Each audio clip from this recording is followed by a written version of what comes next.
As Winston Churchill said, the greatest lesson in life is to know that even fools are right sometimes. With that in mind, hello and welcome back to the All Change Review. This week we're going to be looking back at a common coin, which is a tribute to anything but a common man, as we look at the 1965 Churchill Commemorative Crown. Now, before we get onto the history and design of the coin itself, I just want to get the value out of the way first. So, this coin was minted before decimalisation, and it was worth 5 shillings in old money. That's about 25 pence in new money, and as a result, it's no longer legal tender. But what are they worth as a collector's item? This coin was minted in cupronickel and had a very high mintage figure of 19,614,000. So as a result, there were a lot circulated and there are a lot on the market now. But looking at the last 5 sold online from circulation, they went for an average of £1.03p, which I think is about right. But of course, condition is always going to be a key factor when buying or selling coins. So with that out of the way, let's get on to the coin itself, and it's a big one. I'm going to start just by picking it up and turning it over. As you can see here, we've got a milled or reeded edge, and then on the front here we've got Queen Elizabeth II by Mary Gillick. We have Queen Elizabeth II and the Latin around the outside, and the year it was minted at the bottom. And then we have the portrait here of Queen Elizabeth II. Now, I love these old coins because of the large surface area. It allows you to really see the fine detail that were put into these designs. But as usual, I'll put a link below to the previous video where I've already covered off the portraits of Queen Elizabeth II on currency. So, turning it back to the reverse, we have this design here of Winston Churchill in portrait with his surname to the right. Now, the portrait was done by Oscar Niemann, who was a famous sculptor and had made a few statues of Churchill in his life as well. Now, this was the only coin that Oscar Niemann had designed, and it's very simple, but I also think it's effective as a tribute to Churchill. Now, I'm not going to go massively into the history of Churchill, as that could not only be a video on its own, but it could also be a 12-part documentary series. But I am going to just scratch the surface. He was born Winston Leonard Spencer Churchill in 1874.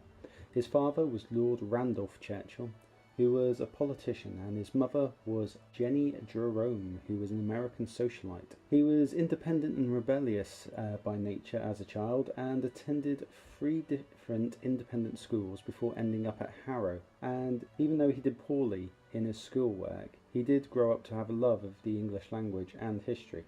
After Harrow, in 1893, Churchill applied for the Royal Military Academy, Sandhurst, and it took him 3 attempts before passing the entrance exam. He trained for the cavalry, and in 1894 he graduated 8th out of a class of 150 and was commissioned to be the 2nd lieutenant in the Queen's Own Hussars. During his commission, he started to write about the campaigns he was serving in, and went on to become a war correspondent and arranged to be posted in active campaigns around the world to continue his writing, and writing for several London newspapers and his own books as well. Coming out of the military, he went on to politics and won the seat of Oldham in the 1900 general election, which started a very long political career, which held a lot of different positions, including President for the Board of Trade, First Lord of the Admiralty, and Home Secretary, just to name a few. Before, in 1940, he became Prime Minister. Many say it was his speeches and radio broadcasts which helped inspire Britain, particularly in difficult times when the British Empire and Commonwealth stood alone in the war, till being joined by Russia in the fight in 1941. And he was Prime Minister until the war ended in 1945, when Churchill first retired. But that was not the end of his political career. He returned from retirement to be Prime Minister again in 1951 to 1955, and throughout the rest of his life he continued to be active in politics and a large figure in public life. And for his services he was made Knight of the Garter and granted the honorary citizenship of the United States. But on the 15th of January 1965, at the age of 90, Churchill died. He was granted a state funeral, and it was on a scale befitting his position in history, being the largest state funeral that had ever been seen at the time. He lay in state at Westminster Hall before, at his request, being buried at his family plot in St Martin's in Baldon.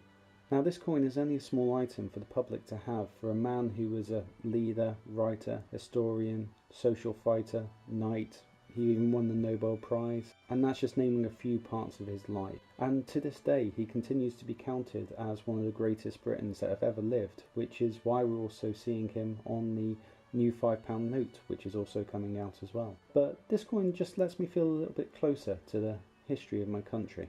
Now that might sound silly, but to be honest I don't care, it's just my opinion. But as we come to the end of another All Change review, what do you think of this coin itself? Do you have it in your own collection? Let me know in the comment section below, and if you've enjoyed today's video, please like and subscribe. So today we'll end with another quote from the great man. Success consists of going from failure to failure without loss of enthusiasm. So until next time, coin collectors, thanks for watching and keep collecting. Bye!